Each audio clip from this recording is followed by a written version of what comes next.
Amém, irmãos. A graça e a paz do Senhor Jesus a todos. Amém. Eu queria convidar o pessoal para vir mais próximo aqui, nessa semana de carnaval, né? Muitas pessoas vieram ao culto pela manhã, alguns estão viajando, alguns irmãos. Se possível, se vocês quiserem sentar mais próximo aqui para a gente poder estar compartilhando a palavra. Amém. Bom, irmãos, é um privilégio para mim poder estar servindo os irmãos agora, ministrando a palavra. Deus, Ele tem nos conduzido, né? Deus tem conduzido essa igreja no sentido de fortalecer a cada membro, fortalecer a cada cristão que faz parte dessa comunidade. E Deus tem falado com a gente, Deus tem falado através do pastor Júlio, tem falado através das Escrituras, aquilo que Deus tem ministrado nesse sentido de fortalecimento, de crescimento individual, de encorajamento pessoal. E é isso que eu queria compartilhar com vocês nessa noite, trazer essa palavra de encorajamento para os irmãos, né? Abra sua Bíblia lá no livro de Timóteo, capítulo 2. Essa semana o pastor Júlio trouxe algumas responsabilidades que nós temos como cristãos. Eu achei interessante, né, que ele compartilhou na semana passada, que algumas responsabilidades que nós temos na nossa missão, né, como cristão, na nossa missão como igreja, que é adorar a Deus, né, adoração, evangelismo, exercer o nosso ministério, o discipulado e a comunhão, né? A adoração, nós precisamos adorar a Deus, porque é uma tendência natural de todo ser humano adorar algo ou alguém, né? Quando nós deixamos de adorar a Deus, naturalmente nós vamos adorar outras coisas. Então a importância da gente se dispor, né, a adorar único e somente Deus, né? Adorar somente a Deus, porque nós nascemos com essa tendência de querer adorar alguma coisa, né? Então, se nós não adoramos a Deus, pode ser que a gente vá adorar outras coisas, o nosso trabalho, adorar ao dinheiro, adorar a nós mesmos. Então, a importância da gente estar adorando somente a Deus. Outra responsabilidade que nós temos como cristãos é o evangelismo, né? Nós precisamos evangelizar, é aquilo que Jesus nos disse, né? O ide, né? Lá em Mateus 29, versos 19 e 20, né? Jesus, ele nos dá essa ordenança: ide por todo mundo, pregar o evangelho, né? Batizando-os em nome do Pai, do Filho e do Espírito Santo. Então nós temos essa responsabilidade de pregar o evangelho onde nós estivermos, né? Outra responsabilidade que nós temos é exercer o nosso ministério. Deus, Ele nos deu talentos, Deus, Ele nos deu dons para exercer o nosso ministério, né? Eu me recordo que na adolescência eu dançava, né? O pastor Júlio até me chama de ex-bailarino. Eu exercia esse dom que Deus me deu para poder evangelizar, né? Inclusive, tem um irmão da nossa outra congregação, o Vitão. Todo mundo aqui parece que conhece a história do Vitão, né? Às vezes quem não conhece, o Vitão, ele se converteu em um dos evangelismos que nós estávamos fazendo, ali na feira ali do Santa Cruz. E ele, assim, a história dele é bem traumática, né? Ele perdeu o irmão, né? A casa dele era uma boca de fumo, o irmão dele mexia com droga, e mataram o irmão dele, e ele prometeu que iria matar a pessoa que matou o irmão dele, né? E no dia em que nós estávamos lá evangelizando, né? Alguns irmãos foram entregando panfletos e tudo mais, e eu estava lá dançando, né? Estava eu, a irmã do Reginha, a Hariê, e foi nesse dia, né? Então, Deus, Ele nos dá dons, né? Deus, Ele nos dá talentos, Deus, Ele nos dá oportunidades para que a gente possa exercer o nosso ministério, né? Exercer aquilo que é a nossa vocação, aquilo que é o nosso chamado, amém? Então, se Deus tem te dado algum dom, algum talento, alguma oportunidade, utilize disso para engrandecer o reino de Deus, amém? Outra responsabilidade importante é o discipulado, né? Discipulado aqui, irmãos, significa estilo de vida, né? O discipulado aqui, você precisa ensinar através de você ser o modelo, né? O discipulado aqui é um testemunho. Você precisa testemunhar, você precisa ser uma pessoa de caráter. Você precisa ensinar através da sua vida, né? As pessoas têm que olhar para a sua vida e ver você como referencial, ver você como um cristão de fato, né? Um seguidor de Cristo. Inclusive, hoje pela manhã, o Diogo trouxe uma palavra excelente, né?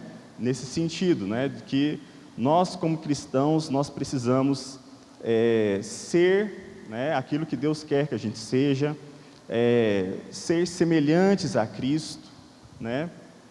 Então, o discipulado é mais ou menos nesse sentido, de você ensinar através da sua vida, de você ser, né, semelhante a Cristo e que as pessoas possam enxergar em você essa vida, né? Essa vida, esse testemunho, esse caráter, né? Outra responsabilidade que nós temos é a comunhão, né? A comunhão, todos nós precisamos fazer parte do corpo de Cristo, né? Nós precisamos congregar, todos nós aqui precisamos estar unidos, nós precisamos viver em comunidade e faz parte de toda a vida cristã você pertencer ao corpo de Cristo, né? O pastor Júlio trouxe até um dado interessante aqui na palavra que ele ministrou aqui, que no pico da pandemia, aquelas pessoas que tinham a prática de congregar pelo menos uma vez na semana, foram aquelas pessoas que foram menos atingidas com todas as doenças psicossomáticas, com depressão, com ansiedade, com angústia. Então, a importância de você congregar, a importância de você pertencer ao corpo de Cristo. Porque existe uma falácia no mundo hoje que diz que, porque Deus é onipresente, então eu não preciso ir para a igreja, né? As pessoas hoje no mundo pensam assim. E, na verdade, não, né? Nós precisamos congregar, nós precisamos pertencer ao corpo, nós precisamos vir ao culto, né? E mais do que isso, eu queria até encorajar os irmãos a convidar, né, uns aos outros, chama algum irmão para ir na sua casa, né? Tenha alguma atividade além daqui do culto, né? O culto é fundamental, você precisa vir ao culto. Mas mais do que isso, você precisa congregar, né? Convide algum irmão, você precisa ter pelo menos um amigo aqui na igreja, né? Você precisa participar, né? Lá em Efésios, capítulo 2, verso 19, diz assim: portanto, vocês já não são mais estrangeiros nem forasteiros, mas concidadãos dos santos e membros da família de Deus. Então, nós agora, né, uma vez que a graça de Cristo nos alcançou, nós pertencemos agora à família de Deus. Nós precisamos congregar, nós precisamos estar em comunhão uns com os outros. Amém? Lá em 2 Timóteo, que o Diogo hoje encerrou com essa palavra, eu vou iniciar com ela hoje. Achei muito interessante, eu vi que realmente Deus tem falado, né, com a gente, porque eu tinha preparado a semana inteira essa palavra, e hoje pela manhã o Diogo trouxe essa palavra também, então, e a gente nem conversou nem nada, então realmente Deus tem ministrado nesse sentido nesses dias, né? Então, 2 Timóteo, capítulo 2, a minha versão aqui é a NVI. 2 Timóteo, capítulo 2. A partir do verso 1 diz assim: portanto, você, meu filho, fortifica-te na graça que há em Cristo Jesus. e as palavras que me ouviu dizer na presença de muitas testemunhas, confia-as a homens fiéis que sejam também capazes de ensinar a outros. Suporte comigo os meus sofrimentos, como um bom soldado de Cristo Jesus. Nenhum soldado se deixa envolver pelos negócios da vida, já que deseja agradar aquele que o alistou. Semelhantemente, nenhum atleta é coroado como vencedor, se não competir de acordo com as regras. O lavrador, que trabalha arduamente, deve ser o primeiro a participar dos frutos da colheita. Reflita no que estou dizendo, pois o Senhor lhe dará entendimento em tudo. Verso 8 diz assim: lembre-se de Jesus, ressuscitado dos mortos, descendente de Davi, conforme o meu evangelho, pelo qual sofro e até hoje estou preso como prisioneiro, como um criminoso. Contudo, a palavra de Deus não está presa.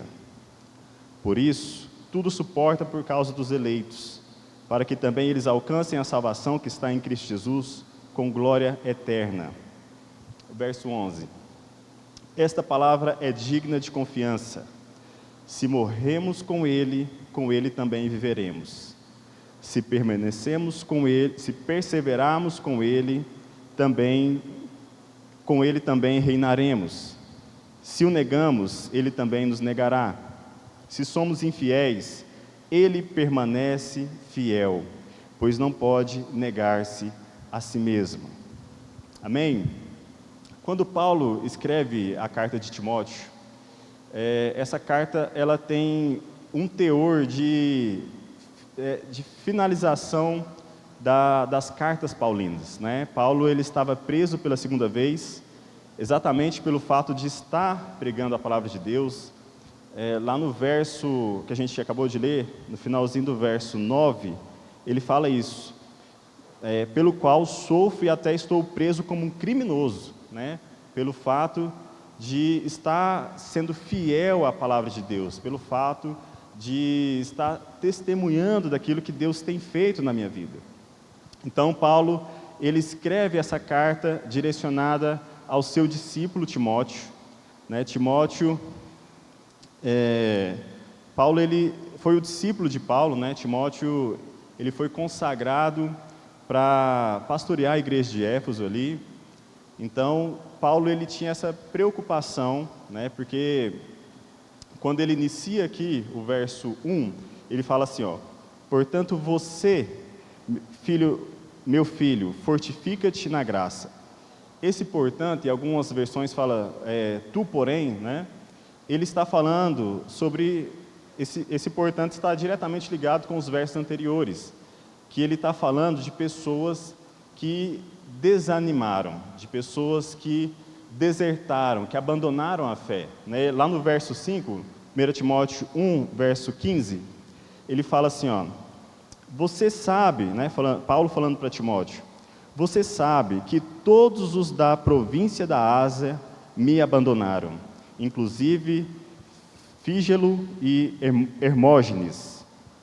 E ele vem descrevendo, e por isso que ele fala para Paulo: tu, porém, permanece, fortifica-te na graça que há em Cristo Jesus. Então, irmãos, algo interessante, né? Quando você fala assim, quando Paulo fala para Timóteo, dos versos 1 a 3, ele está trazendo uma palavra de ânimo para Timóteo. Ele fala assim, fortifica-te na graça que há em Cristo Jesus. Um aspecto da graça de Cristo, ela possui um aspecto pedagógico. Quando nós somos alcançados pela graça de Deus, ela vai nos ensinar algo. E o que ela nos ensina é, primeiramente, nós abandonarmos uma vida de pecado, abandonarmos as paixões mundanas, abandonarmos aquela vida lá do passado, né? Abandonarmos o pecado, abandonarmos as práticas pecaminosas, para vivermos uma vida sensata, para vivermos uma vida justa, para vivermos uma vida de piedade. Então, a graça, ela tem esse aspecto pedagógico nas nossas vidas. Quando nós somos alcançados pela graça de Deus, ela nos ensina, ela nos educa a abandonarmos aquela vida egoísta, a abandonarmos o velho homem, uma pessoa sem domínio próprio, para vivermos uma vida sensata, uma vida reta, uma vida justa, né? E, inclusive lá em Tito, vamos ler lá em Tito, capítulo 2, Tito, capítulo 2, verso 11. Fala assim: porque a graça de Deus se manifestou salvadora a todos os homens. Ela nos ensina a renunciar à impiedade e às paixões mundanas e a viver de maneira sensata, justa e piedosa nesta era presente, enquanto aguardamos a bendita esperança, a gloriosa manifestação de nosso grande Deus e Salvador Jesus Cristo. Ele se entregou por nós, a fim de nos remir de toda maldade e purificar para si mesmo um povo particularmente seu, dedicado à prática de boas obras. Amém, irmãos? Então, o primeiro aspecto da graça de Deus, quando nós somos alcançados pela graça que há em Cristo Jesus, ela vai nos ensinar isso. Ela vai nos ensinar a abandonar o velho homem, abandonar as práticas pecaminosas, para vivermos uma vida de piedade, para vivermos uma vida reta, sensata, justa. Amém? E outro aspecto que a graça de Deus ela nos ensina é exatamente isso que Paulo está falando para Timóteo. Ele fala assim: fortifique-se na graça que há em Cristo Jesus. Esse fortificar-se significa que você precisa se desenvolver na graça, né? Uma vez alcançado pela graça de Deus, agora o nosso papel é conhecer, buscar, conhecer mais e mais de Cristo Jesus, né? É nos desenvolver, se fortificar na graça, é você se fortalecer em Cristo, é você buscar conhecer mais da palavra de Deus, é você orar mais, é você se fortalecer, né? É você ter isso em mente. Fortifica-se, portanto, na graça que há em Cristo Jesus. Então, o cristão, ele não pode ser uma pessoa estagnada, né? O cristão, ele precisa ser uma pessoa em constante evolução, né? Ele precisa amadurecer, ele precisa se desenvolver, ele precisa conhecer mais de Deus para a vida dele. Amém? Então, o que Paulo está falando para Timóteo é isso: fortifica-te na graça que há em Cristo Jesus. A graça de Deus, ela nos educa, né, a mudar as nossas práticas anteriores e viver uma vida em retidão, e ela vai nos ensinar a, uma vez alcançados pela graça de Deus, agora nós precisamos nos desenvolver, né? Nós precisamos nos fortalecer na graça de Deus, precisamos buscar mais de Deus, precisamos estar mais próximos dEle, nos relacionarmos mais com Ele. Amém?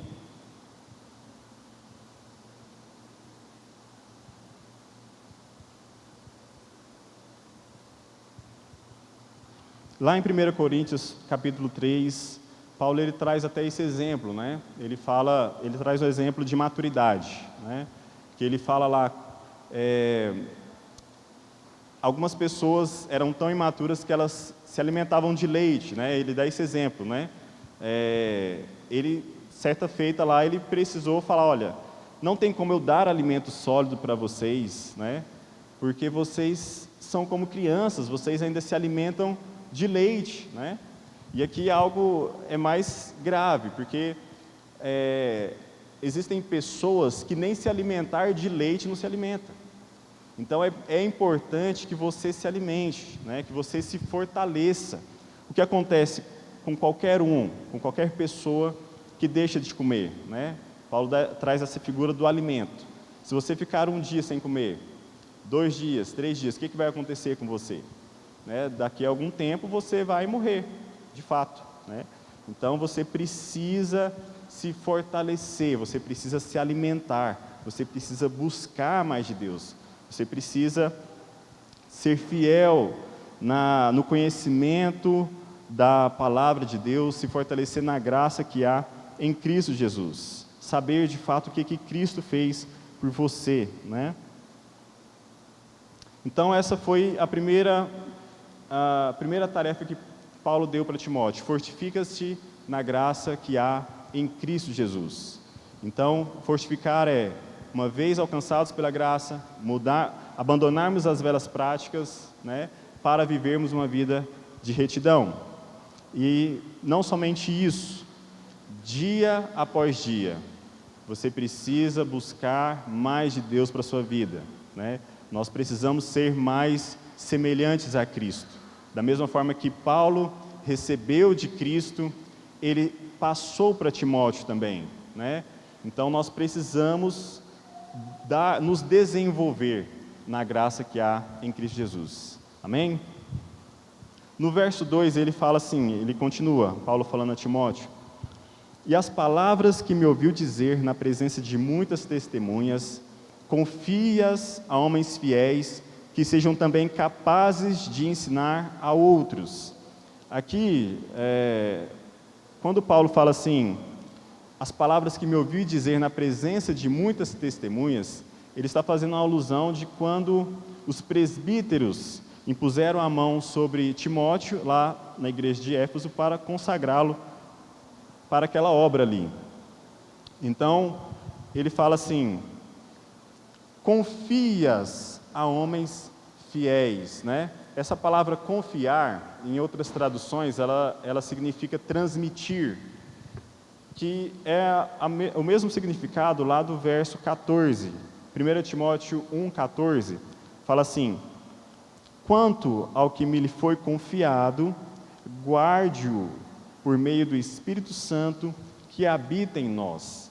Então, esse confiar aqui, etimologicamente, né, o significado dessa palavra confiar ou transmitir, ela significa depósito judicial. Naquela época, essa palavra de confiar e transmitir era a mesma palavra utilizada para o depósito judicial específico, porque quando você faz um depósito, né, especialmente um depósito judicial, aquele bem ou aquele dinheiro, ele só será entregue a quem de direito, né? Ele só será entregue para aquela pessoa que você quer que receba, né? Para aquele destinatário, né? Qualquer depósito, né?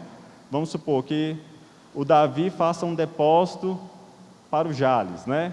Só um exemplo, tá, Davi? E aí o Davi, ele tem essa segurança que esse depósito vai cair, né? Preencheu todos os dados corretos, ele confia que esse depósito vai cair na conta do Jales, né? Então, da mesma forma, essa palavra aqui, quando Paulo utiliza, confie, né? Timóteo, essas palavras que eu passei para você, Timóteo, confie, transmita, ensine a outras pessoas da mesma forma que eu ensinei para você, né? Mas existem 2 qualificações que o destinatário desse depósito precisa ter. A primeira qualificação que nós precisamos ter é ser fiel. Nós precisamos ser pessoas fiéis. Fiéis a quê?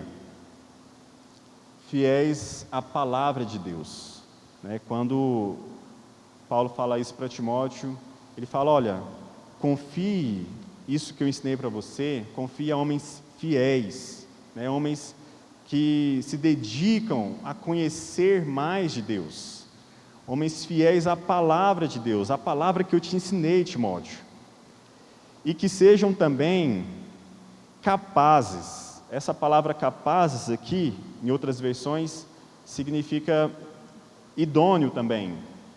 E essa capacidade aqui, ela tem a ver com o caráter da pessoa que vai receber esse depósito. Então, as duas qualificações que nós precisamos ter é ser fiel à palavra de Deus e sermos pessoas de caráter. Essas são duas qualificações que nós precisamos nos desenvolver nelas, né? Nós precisamos buscar conhecer mais de Deus, né? E sermos pessoas de caráter, né? Essas duas qualificações têm que andar juntas, porque se você é uma pessoa que conhece da palavra de Deus, que você tem buscado, que você já fez curso de teologia, mas que lá na sua empresa, né, você não tem caráter, então você não é qualificado. Então, e ao contrário também, se você é uma pessoa que tem caráter, mas que não conhece das Escrituras, você também não vai ser capacitado para ensinar a outros. Então, essas duas qualificações precisam andar juntas, né? Todo cristão precisa ser fiel à palavra, precisa conhecer mais de Deus para a sua vida e precisa ser uma pessoa de caráter. Lembra lá do discipulado, né? O pastor Júlio trouxe aqui, compartilhou com a gente também, com os presbíteros. E você ser uma pessoa, você discipular alguém, não é igual antigamente, né? Como a gente teve alguns modelos no passado, né? Que a pessoa às vezes falava na vida de outra, mas não tinha muito exemplo, né? Então você ensinar, você discipular a pessoa, é você ensinar através da sua vida, é você ser o exemplo a ser seguido, né?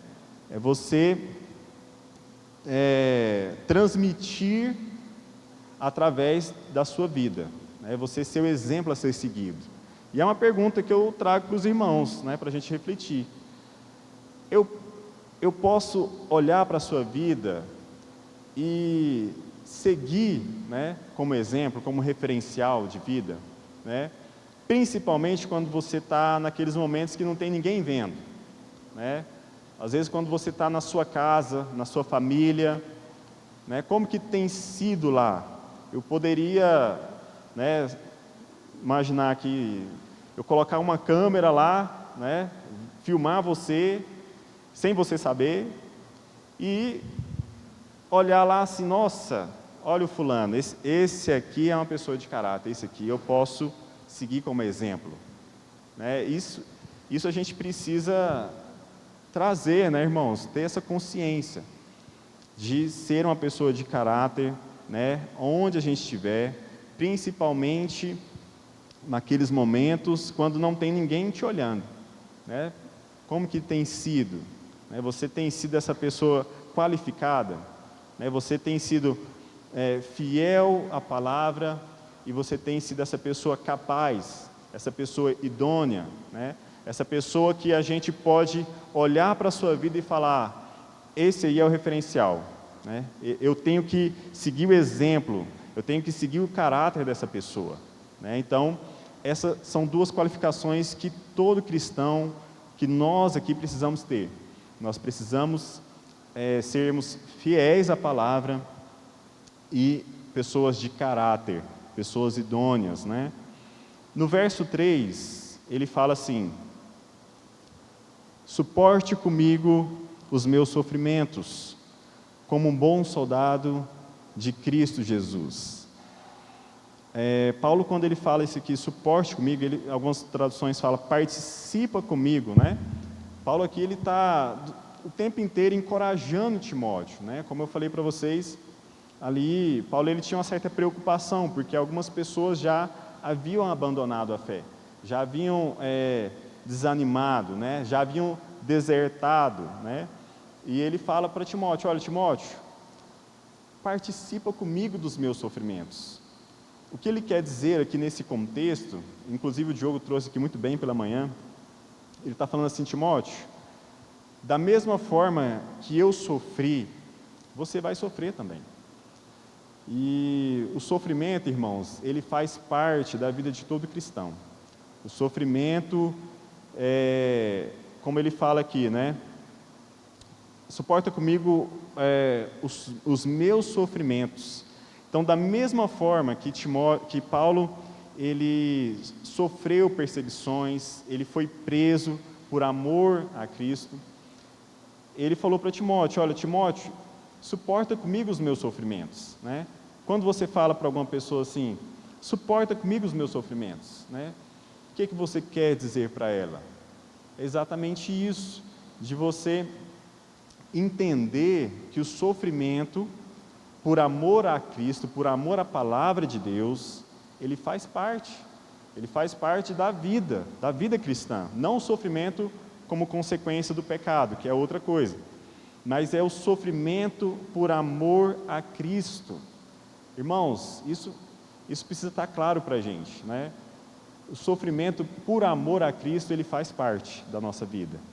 Então ele dá o exemplo aqui, ele fala assim, ó, suporta comigo os meus sofrimentos como um bom soldado de Cristo Jesus. Ele usa o exemplo aqui do soldado romano.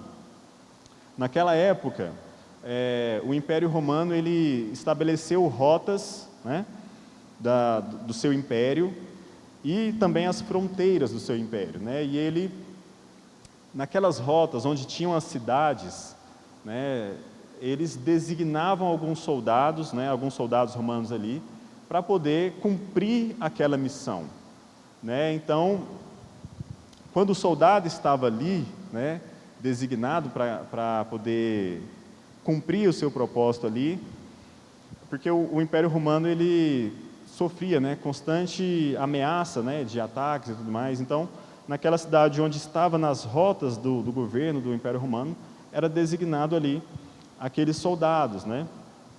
A gente tem até aqui, né, um capitão do exército que teria mais, né, propriedade para falar sobre isso, mas o Mateus, né, o Mateus Peçanha aqui, que é capitão do exército, ele sabe disso. Ele sabe que quando alguém dá uma missão para ele, né, para ele estar ali para cumprir aquela missão, ele não pode se desviar, né, ele precisa estar focado, ele precisa assim, ele fala aqui no verso 4 também, nenhum soldado se deixa se envolver pelos negócios da vida civil, já que deseja agradar aquele que o alistou, né? Então, o bom soldado, ele está ali focado ali em cumprir a sua missão. E nós, como cristãos, o que Paulo está falando aqui nós precisamos estar comprometidos, né? Aquilo que Deus designou, aquela missão que Deus deu para você, você precisa se comprometer, como um soldado, como um bom soldado, de não desertar. O soldado, ele não pode desertar. O soldado, ele não pode desanimar. O soldado, ele precisa cumprir a sua missão, mesmo com o sofrimento. Mateus aqui sabe, né? Mateus, ele passou para o curso agora do Power Ranger, né? Eu até brinco com ele. É o Power Ranger da nossa igreja, que ele foi lá para os Estados Unidos, fez o curso de Ranger e tal. Cara, dá para imaginar o que ele sofreu ali, porque você precisa ser treinado para várias situações. E a nossa vida, meus irmãos, é da mesma forma, né?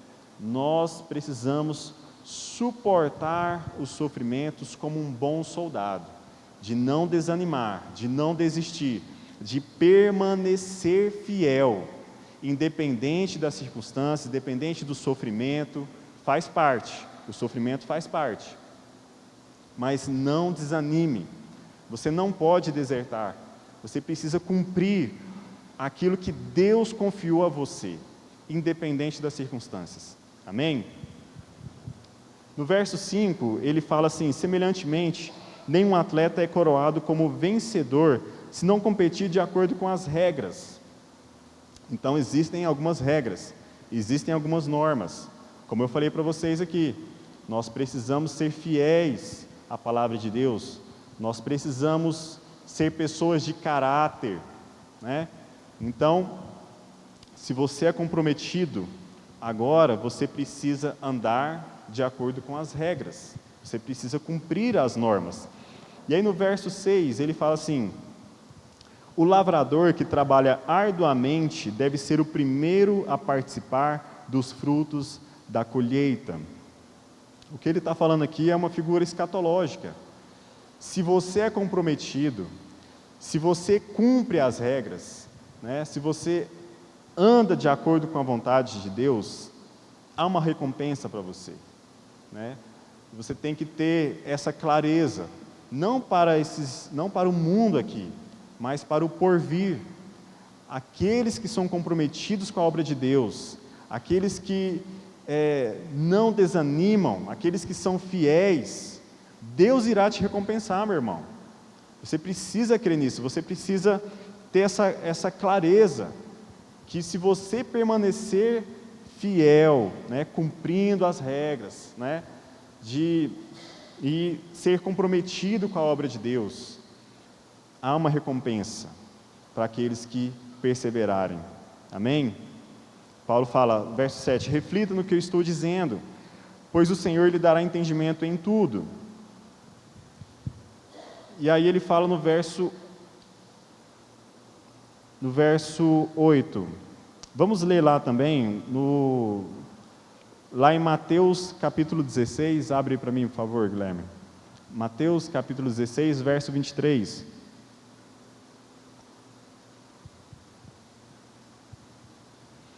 Aqui é aquela conversa que Jesus estava pré-anunciando o seu sofrimento, né, pré-anunciando o seu sofrimento na morte de cruz. E ele falou, olha, Jesus virou-se e disse a Pedro, não, põe o anterior, põe o 22, Guilherme. Não, volta mais.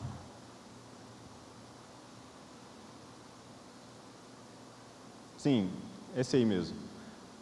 A partir daquele momento, Jesus começou a explicar a seus discípulos que ele tinha que ir para Jerusalém e sofrer muitas coisas nas mãos dos anciãos, dos chefes, dos sacerdotes e dos mestres da lei, bem como ser morto e ressuscitar no terceiro dia. Pode passar. Então, Pedro, chamando-o à parte, começou a repreendê-lo, dizendo, nunca, Senhor, isso nunca vai acontecer com você. Então, essa passagem aqui é só para recordar aos irmãos, né? Quando Jesus estava pré-anunciando que ele teria que sofrer, né? E Pedro falou para ele, olha, não, Jesus, tadinho de você, Jesus, você não precisa sofrer não. O que Jesus respondeu para ele? Que aí foi Mateus 16, 23, pode pôr o 23. Jesus virou-se para Pedro e disse, para trás de mim, Satanás, você é uma pedra de tropeço para mim, pois não pensa nas coisas de Deus, mas nas dos homens. Então, meus irmãos, a gente precisa entender isso, né? Nós vamos sofrer. O sofrimento por amor a Cristo, ele faz parte do pacote. Entende?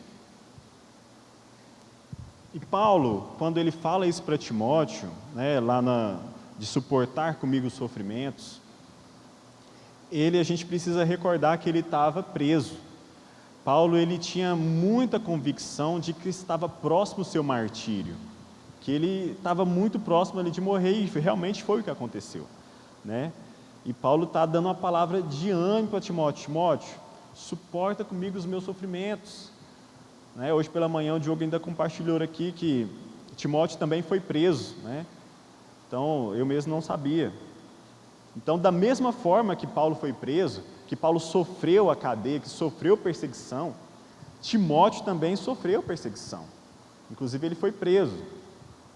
Já vou caminhar para o final aqui. Então, a gente precisa, irmãos, ter esse entendimento, né?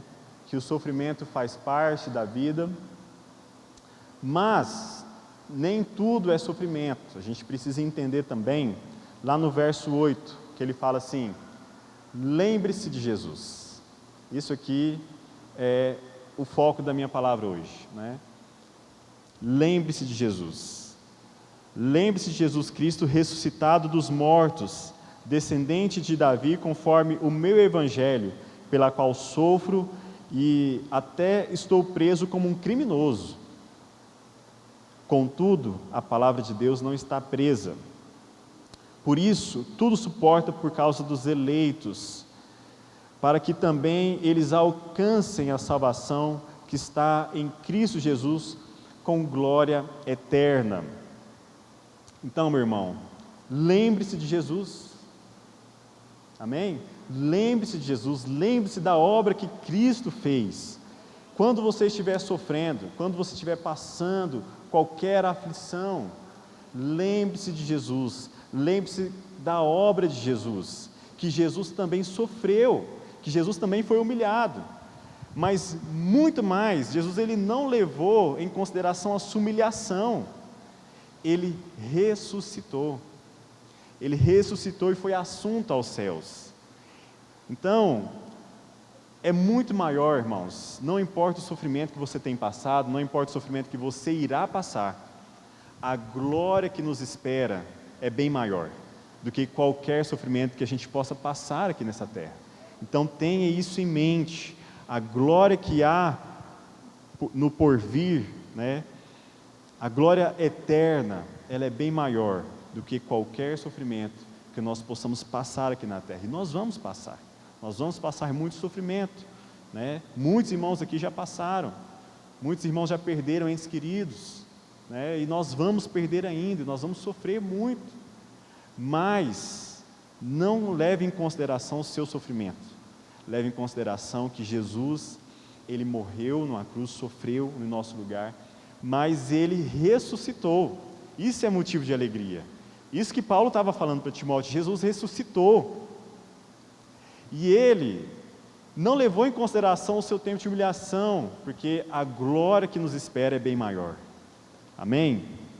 Finalizando, já até queria convidar os irmãos, né, do louvor, para a gente já finalizar.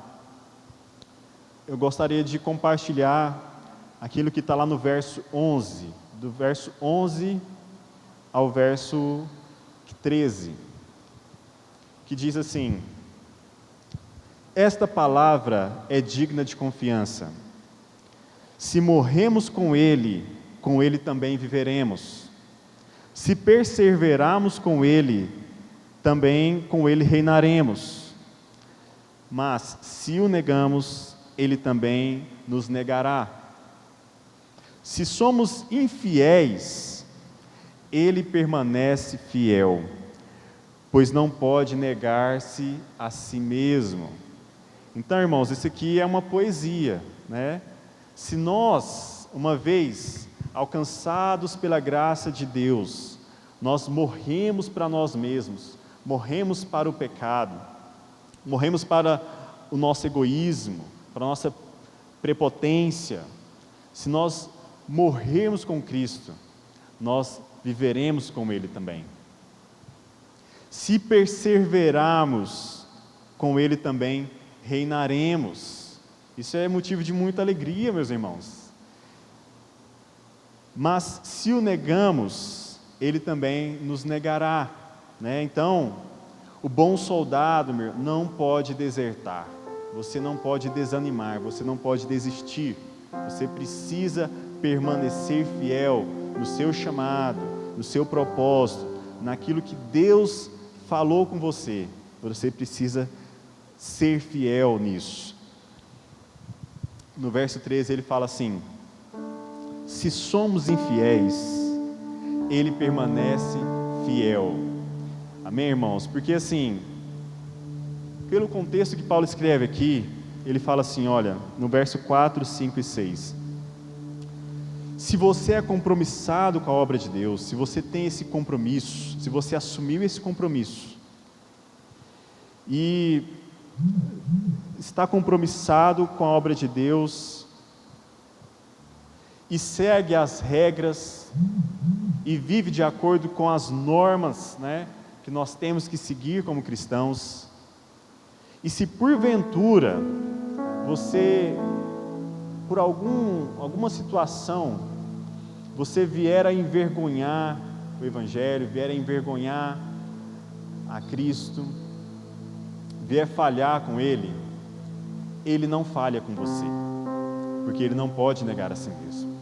Então, se você está compromissado, se você vive de acordo com a vontade de Deus para a sua vida, se em algum momento você falhar, Ele não falha com você, amém? Ele permanece fiel, mesmo que nós sejamos infiéis, Ele permanece fiel, porque não pode negar a si mesmo, amém, meu irmão? Então eu queria convidar vocês, fique de pé. Então, fortifique-se na graça que há em Cristo Jesus, né? Lembre-se disso. Você foi alcançado pela graça de Deus. Você recebeu essa graça, essa maravilhosa graça. Então agora, o seu papel é você se desenvolver. Fortifique-se dia após dia. Busque mais de Deus para a sua vida. Fortifique-se na graça que há em Cristo Jesus. E seja fiel à palavra de Deus, né? Seja fiel, seja uma pessoa de caráter, né? Nos seus negócios, na sua casa, na sua família, com seus parentes, onde você estiver. Seja fiel à palavra e seja uma pessoa de caráter, dê testemunho, que as pessoas possam olhar para a sua vida e ter como exemplo de Cristo, que as pessoas possam olhar para a sua vida e ver Cristo na sua vida. Suporte os sofrimentos. O sofrimento faz parte, mas lembre-se, aqueles que permanecerem, né, que suportarem o sofrimento como um bom soldado, né, que se comprometerem com a obra de Cristo, que viverem segundo as regras, há uma recompensa para você.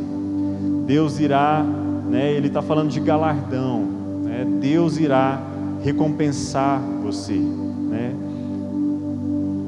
O lavrador que trabalha arduamente deve ser o primeiro a participar dos frutos da colheita, amém? Esta palavra é digna de confiança. Se morremos com Ele também viveremos. Se perseverarmos, com Ele também reinaremos. Se o negarmos, Ele também nos negará. Se somos infiéis, Ele permanece fiel, pois não pode negar-se a si mesmo. Amém, meu irmão? Que Deus possa falar com você, né, nesse tempo. Deus, Ele tem nos direcionado como igreja, irmãos, né? Você precisa entender que a sua vida, o seu devocional, né, o seu homem interior precisa se fortalecer. O reino de Deus será engrandecido, né, não quando houver muitas pessoas aqui na igreja, quando nós tivermos grandes ofertas aqui, não. O reino de Deus, ele vai engrandecer e se enriquecer e crescer através do seu crescimento. Você precisa ter essa vida de busca, de devocional, de se alimentar, de fortificar-se a si mesmo. Amém?